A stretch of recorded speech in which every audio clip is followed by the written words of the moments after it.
Al-Hassan Ouattara. Alassane, je sais que tu vas regarder cette vidéo. Car dans une vidéo, je vis, tu as dit, il y a beaucoup de choses qui se parlent dans les réseaux sociaux. Ce qui veut dire que tu es au courant de ce qui se parle là-bas.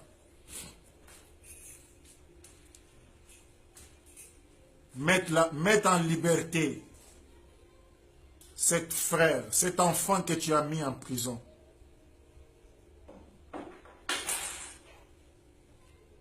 Car bientôt ça ne sera pas bien pour toi.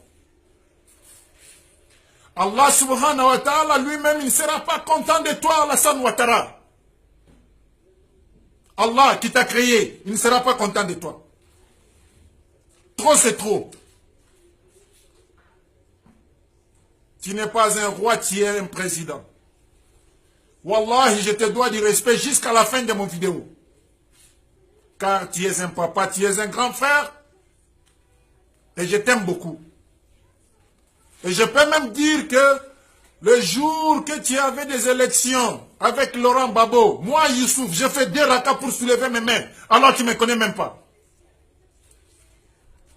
J'avais appris, je ne sais pas si c'est vrai ou faux, que ta mère était sauvagement déterrée par la population en disant qu'elle est burkinabé, tu dois aller l'enterrer à Burkina. Wallah, je ne sais pas si c'est vrai ou faux, mais ce jour-là, j'ai versé des larmes. J'ai demandé à Allah de t'établir sur ce pouvoir qui a poussé l'humiliation de ta maman.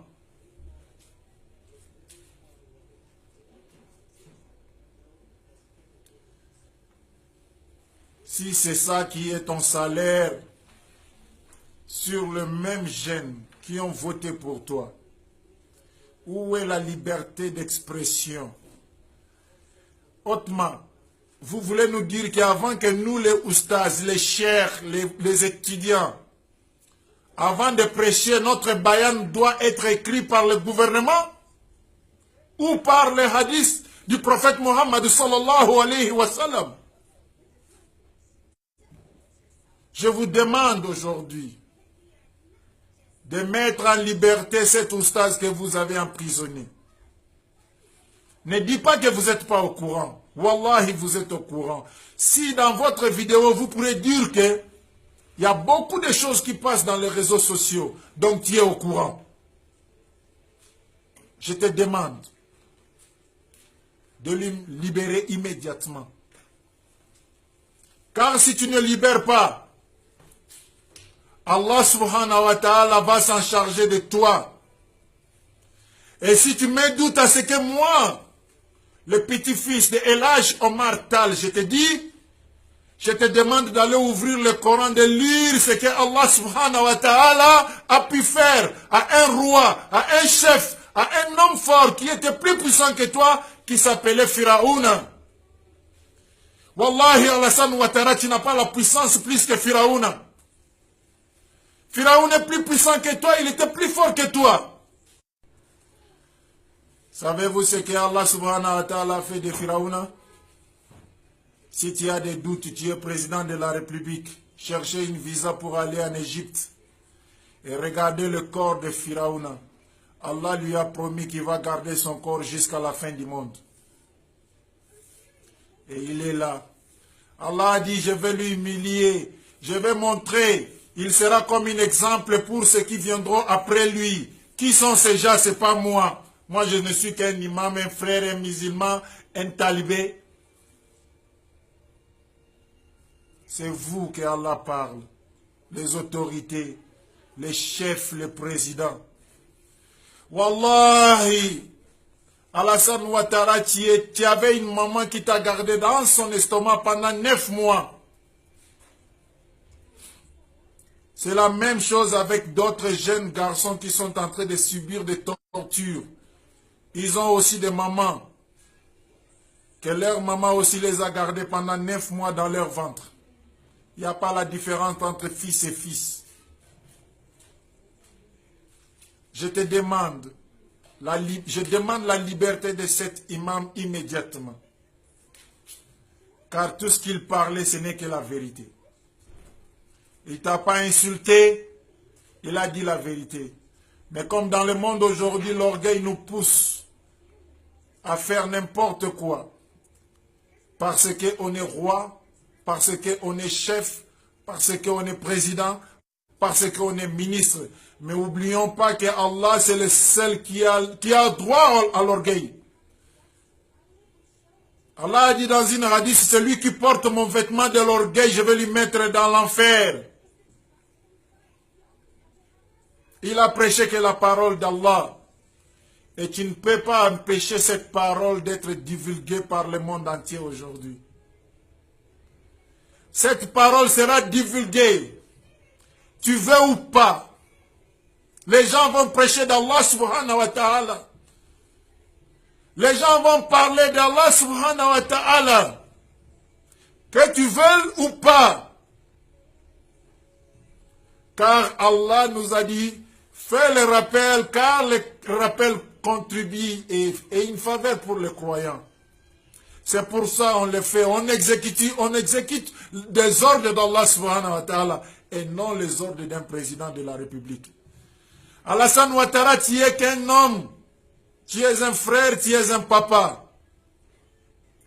N'essayez pas d'écouter les conseillers qui sont en train de chichonner dans ton oreille. Essayez de regarder ce qui va se passer, ce qui était avant, ce qui était après.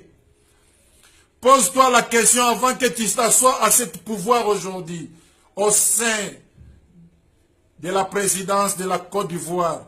Il y avait un homme qui était là, qui s'appelait Houphouët-Boigny. Où est-ce qu'il est? Il est enterré. Il est mort. Il y a un homme qui s'appelait Bédié. Où est-ce qu'il est? Beaucoup sont partis, d'autres arrêtés. Et tu penses que c'est toi qui vas rester éternellement au pouvoir? Wallahi, je dis non. Car si Allah peut nous dire dans le Coran, Inna lillahi wa inna ilayhi raji'un, cela veut dire on vient d'Allah, on va retourner d'Allah. Alassane, tu vas retourner vers Allah qui t'a créé bientôt. Et imaginez quand tu fais la guerre, d'empêcher la parole d'Allah de prendre la place sur les dunya. Tu auras la guerre avec Allah. Les gens pensent souvent que Allah fait la guerre comme les gens. Allah est télécommande, on doit lui diriger. Allah, regarde, on a arrêté une main, il faut réagir. Non, Allah ne réagit pas comme ça. Quand Allah nous dit Watawasaw bil haqqi, Watawasaw bil sabri, Allah c'est lui-même qui est le sabri là. On peut être fâché contre toi, mais Allah n'est pas encore fâché contre toi. Il te laisse le temps de réfléchir, de penser, de regarder, de dire Astaghfirullah avant que les jours arrivent. Ceux qui sont en train de faire mal aux oustas, aux imams, aux oulamans, bientôt vous saurez votre sort. Car Allah subhanahu wa ta'ala, c'est le seul appartient à ce monde et c'est le seul appartient à l'akhira. Il fait ce qu'il veut, quand il veut, comme il veut. Si tu as des doutes, va regarder ton collègue qui est Pharaon dans l'Égypte. Regarde-lui dans son pyramide, comment il est couché. C'est Allah subhanahu wa ta'ala qui lui a gardé comme ça. Avant la mort de Pharaon voulait dire Ashhadu an la ilaha illallah wahdahu la sharika lah wa ashhadu anna Musa nabiyullah. Et s'il avait terminé cette phrase, tellement que Allah nous a promis que celui qui termine cette phrase avant sa mort, je vais lui accorder le paradis. Allah a envoyé Jibril alayhi salatu wa salam pour lui dire va fermer la bouche de Pharaon de ne pas terminer cette phrase. Avant que Pharaon a dit Ashhadu, ange Gabriel est venu, il a attrapé Pharaon par sa tête, par derrière sa tête, et il le faisait manger la boue, le sable au fin fond de l'océan. Si tu mets des doutes à ce que je suis en train de te dire, va à l'Égypte, chercher tout un grand docteur. On va prélever quelque chose, les exemples dans l'estomac de Pharaon. Tu vas voir qu'il y a la terre et la boue qui est remplie dans l'estomac de Pharaon avant sa mort. Ça, c'est le dernier repas de Pharaon. Si tu ne trouves pas ça là, l'islam devient une fausse religion. Je déclare l'islam fausse religion. Si vous prélevez dans le ventre de Pharaon et vous ne trouvez pas la terre et la sable dans son ventre, l'islam devient une fausse religion. Allahu Akbar. Tu es un papa, tu es un président. Tu peux appeler ton fils pour lui donner des conseils, mais pas pour lui humilier.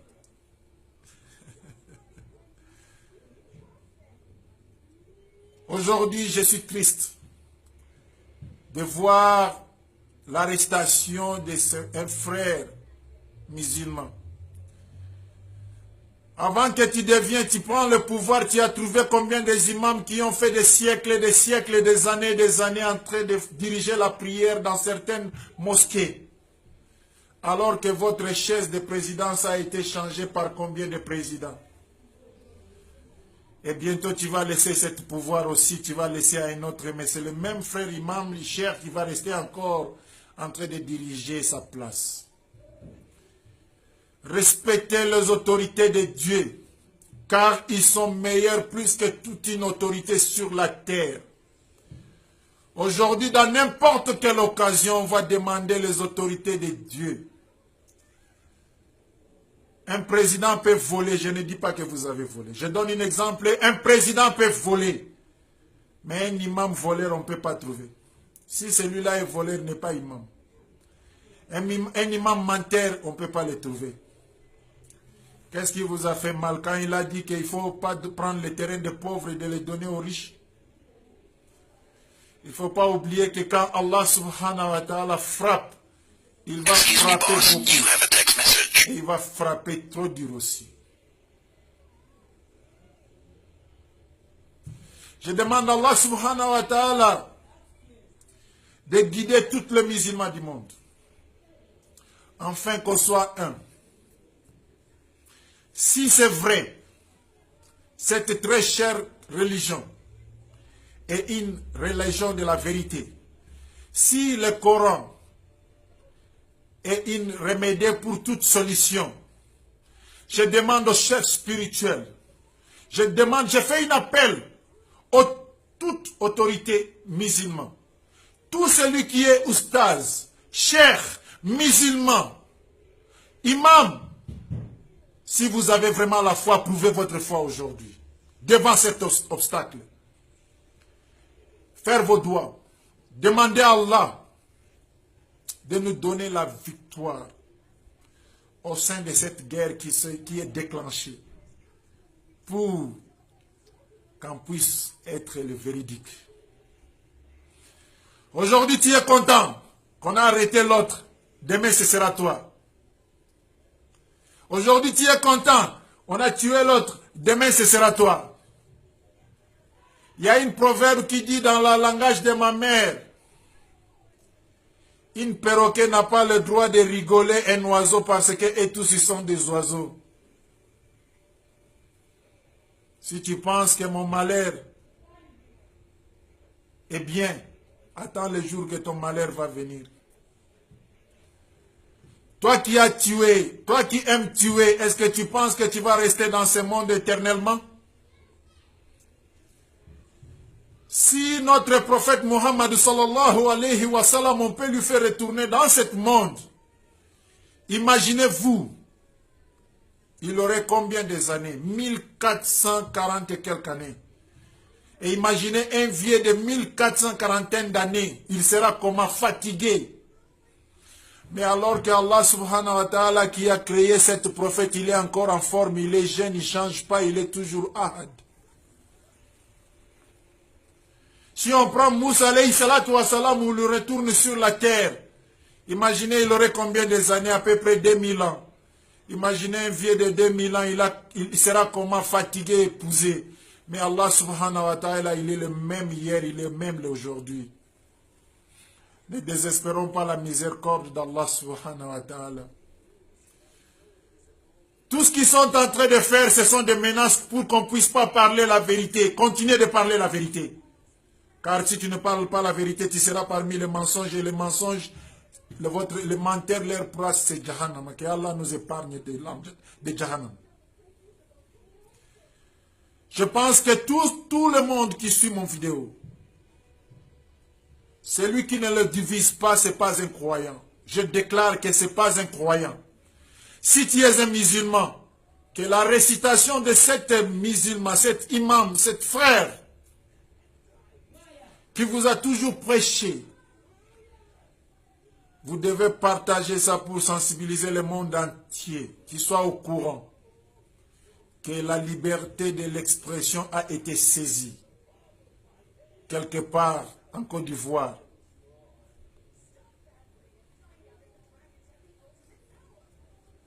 Si Moussa alayhi salatu wa salam il est mort, si le prophète Mohammed sallallahu alayhi wa sallam est mort, qui va rester dans cette dunya éternellement?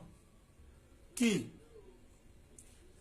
Monsieur Alassane Ouattara, je te demande de regarder ton collègue, ton frère, ton grand frère Mobutu Sese Seko Kukungwendu Wazabanga. Il était le président le plus influencé du monde. Il était parmi les présidents les plus influencés d'Afrique.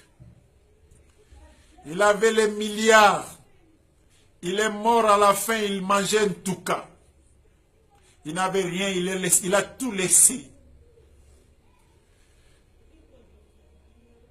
Ton argent, ce n'est que ce que tu es en train de manger aujourd'hui. Le riz que tu as mangé aujourd'hui, c'est ça ton argent. Tout ce que tu es en train de garder dans les banques, ça ne va pas te profiter. Les gens vont manger ça derrière toi, ils vont fêter avec ça. Alors que tu as empêché des pauvres pour de ne pas s'en servir. Je donne conseil aux frères ivoiriens de ne pas faire la violence, car la violence peut toujours conduire les morts. Mais si vous aimez votre frère, votre grand frère, votre cher frère, ressemblez-vous par 10 ou 20. La nuit, vous faisiez vos zikris. Et celui qui a besoin de ces zikris, contactez-moi sur mon page de Facebook. Je vais vous donner des zikris que vous allez faire. Wallahi billahi wal Qur'an Karim. Si Alassane Ouattara dépasse 15 jours, c'est que l'islam est une fausse religion. Je dis bien 15 jours. C'est une fausse religion. Qu'Allah subhanahu wa ta'ala nous guide sur le droit chemin. Qu'Allah subhanahu wa ta'ala nous donne la victoire là où on n'a pas la victoire. Qu'Allah nous guide là où on est tombé. Qu'Allah nous protège là où il n'y a pas la protection. Car il n'y a pas de protection que par lui. Qu'Allah nous donne l'amour et l'affection de continuer de prêcher sur son chemin. Je demande encore cette doua pour celui qui nous a fait l'opportunité, qui nous a donné la grâce de prêcher 40 000 personnes alors que tu n'as pas commandé une stade, qui est le propriétaire de Facebook. Il est jeune, il a fait quelque chose pour son intention et nous aussi aujourd'hui on utilise ça pour une autre intention. Grâce à lui aujourd'hui, ma prédication, mes prières peuvent être suivies partout dans le monde, qu'Allah lui donne longue vie. Quel que soit, il est chrétien ou il n'est pas musulman, qu'Allah lui donne longue vie. Car grâce à lui, on a pu partager cette vidéo. Et je demande à celui qui ne partage pas cette vidéo, pour les autres n'est qu'un méchant. Il est qu'un hypocrite. Qu'Allah donne l'amour et la foi à chacun qui suit cette vidéo, de puisse partager ça aux autres, pour qu'on puisse sensibiliser le monde entier, d'en savoir plus sur notre très cher frère imam et notre oustaz qui vient d'être arrêté. Assalamu alaikum wa rahmatullahi wa barakatuhu. Je vous aime beaucoup. Je ne sais pas, peut-être ils vont m'envoyer aussi des militaires, ils vont m'arrêter, je ne sais pas, mais je prêchais.